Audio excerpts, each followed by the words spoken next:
All right, this is an interesting video. It's everything I wish somebody would have told me. Something that I thought about today, that's what I do. Somebody once asked me, what do I do? I said, I think. So she said, well, I do that too. No, I do it full time. In any event, the bottom line is that, and this is so super critical, it's unbelievable. Everything that exists has what's called a klal and a prat, a general principle, and then subdivisions of that general principle. So if you want to know the truth, so for example, how to live life. So there has to be a general principle. The general principle of how to live life is to obey God. Now, obeying God is not a specific thing. That's just a category of how to live life. Then there are subcategories. What does God want? Well, it depends on which dimension. What does God want? He wants us, the very first commandment is to get married and have children. So he wants that. How does he want a marriage? So the sages teach us respect your wife more than you respect yourself, and treat her as well as you treat yourself. Or love her as much as you love yourself. How do you educate children? So our sages teach us, be a good role model. And there's so many sub-details, just let's say in being a good role model. So what's that?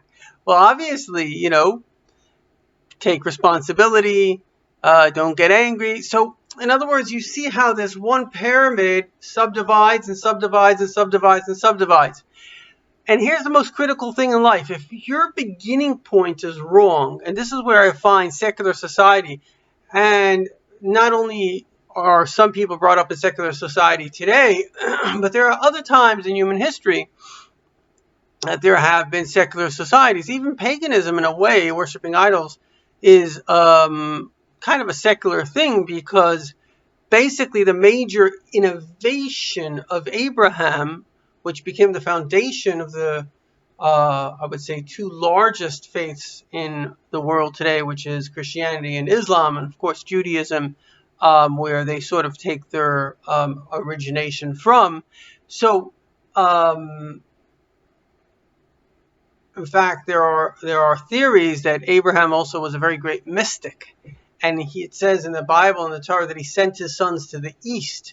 And that's why there are very interesting Abrahamic words like Barami, Abraham, and all these different things, because the truth of the matter is that they have taken some of the mysticism, not the whole thing, because that's my field, mysticism, but some of the mysticism, which is very, very similar, interesting, that they've taken in the East. So, but the thing is this, and this is where even the mysticism of the East is wrong.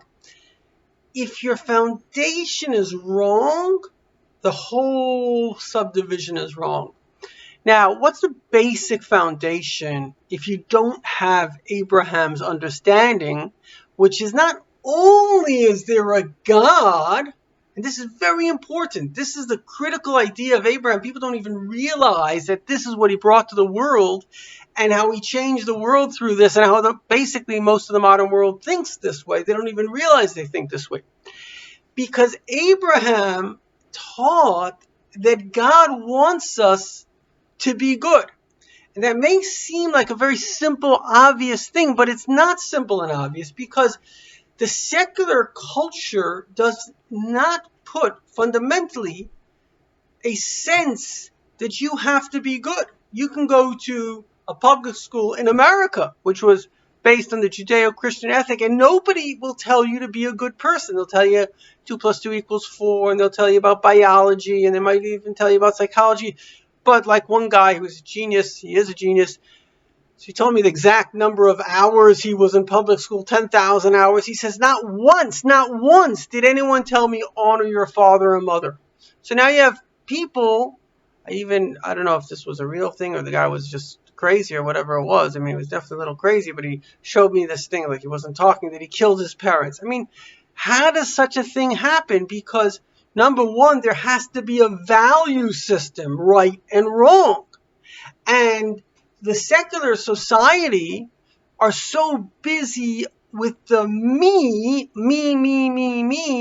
that they don't have the foundation. And this, all of human history proves us. What they do is they create some kind of psychobabble, and then they destroy the value system, as that's what they're trying to do. The left is trying to destroy the religious value system, and then they destroy themselves, or they get destroyed from some other place. Rome fell when its morals fell. Greece fell when its morals fell.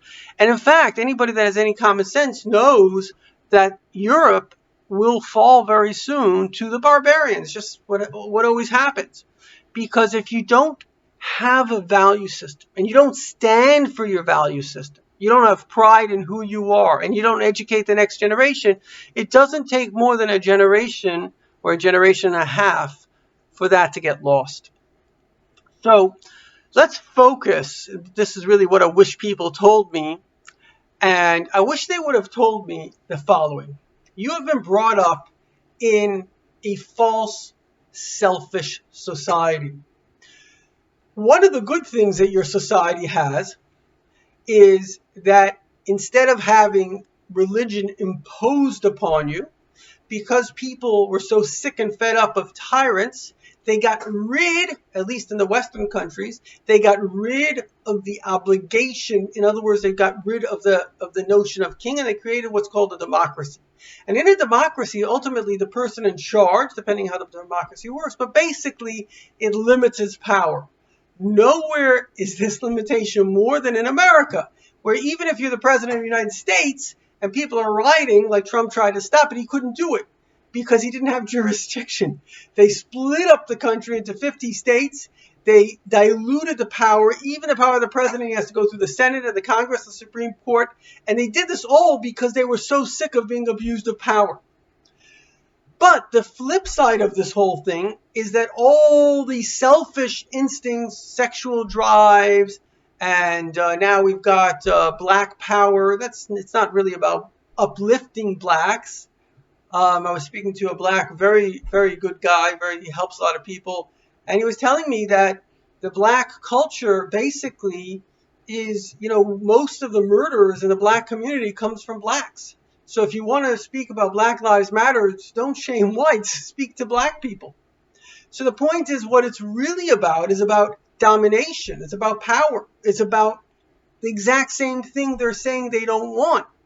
But the instinct takes over like a drug addict, and they'll say anything to get their drugs because they are addicted to this desire. And like Chavez, who was a big murderer, before he died, he regretted what he did. Many times they regret it before because the instinct is now gone. Because before it was about power. They're going to live and they're going to be strong. But now that they're not going to live, so then they think, holy crap, what did I do? And the same thing is when a person's angry. We've all been angry sometimes. We do things. Then we say, what on earth did I do? How could I be such a mean person? That's not me. But the thing is, at that moment, that instinct took you over. Now, Margaret Thatcher said, a person without religion is a slave to their passions. That's a very important thing, because one of the most critical things of religion is that, and we have to raise our children. I actually was speaking to this man. He had gone away from Catholicism, but he really wanted to have a belief system in God. And I said, there's 7 Noahide laws. A lot of people don't know this. God made 2 religions in the world. He made the Jewish religion, Judaism, which has 613 commandments, and he made the 7 Noahide laws. I don't want to be too lengthy on this, but when God gave Moses the Bible, everyone knows about the 10 commandments. There were 7 commandments. In fact, he gave 6 of them to Adam. 1 of them he added to Noah, and it was very well known in the world. It was forgotten, but it was well known. And then Moses canonized it, and the Jewish people, not only do we have the written law, but we have a tradition of many, many, many other laws. And when we wrote it down later, when all these laws were written down, this was written down too. And that is not to curse God, not to worship an idol, not to commit adultery, not to steal, not to murder, and to have a justice system. This kind of insanity against the police, of course, who's going to gain? The people that murder.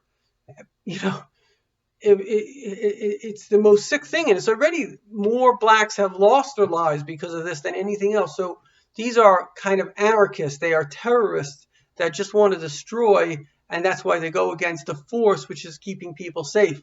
And then, last but not least, not to be cruel. It comes out in not to harm an animal. But if you can't harm an animal, you shouldn't be harming. Doesn't mean like you're allowed to eat an animal if you slaughter it humanely. But if you can't harm an animal, you certainly can't harm anyone else. And then our sages also tell us there's a law that if you think, this is very important, if you think there's something good to do, because your mind and God are interconnected. Nothing is random in this world. If you have a vision, you can call it a vision, but an inspiration to do something, that is your mission in the world. That is why God made you to go do it. There was a guy, he was a famous singer. Unfortunately, he died. Actually, no, it was his brother that died. So his name was Kate.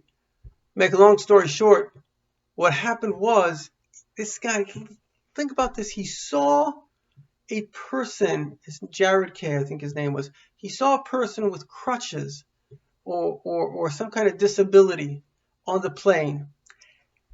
But it so moved him that he created a foundation for that disability. How many times do we see something? Do we go and make a foundation just to heal that disability? That's an example of a human being that's a real human being. He says, okay, there's a problem. I'm going to go fix that problem. So my friends, this world is not random. If you have an opportunity to make a difference, you have an obligation to make a difference. And in a way, all this boils down to have faith instead of fear, and have compassion instead of callousness. It's about goodness and kindness and always trying to grow. And so I'm going to conclude that this is what I wish people told me.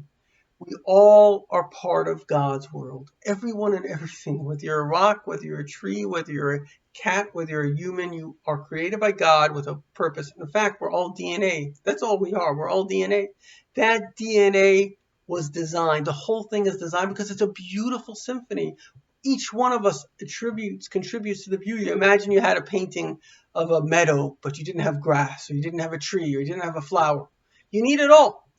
Now, the thing is, you also have a personal God that cares for you personally, and he wants you to be mature. And I think the best example of God and people is like a parent and a child. What does a parent want? Well, the parent gives the child everything. The parent wants the child to be happy. But more than that, the parent wants a child to choose to be a good person. When the parent sees the child, sure, I want my son to have, a cupcake. But when I see that my son gives his cupcake to his friend, that makes me happy. That says, wow, you are a special person. One of our greatest mystics, the Rebbe Rashab, said that when God sees somebody helping someone else, he says, this is why I made my world. So I want you to make God's day, because you matter to God, you matter to the world, and with the next act of goodness and kindness, we will herald in an infinitely beautiful era. It's called the Messianic Era, where God promises that the world will be filled with the knowledge of God, with peace, with love, with blessings, as water covers the seabed.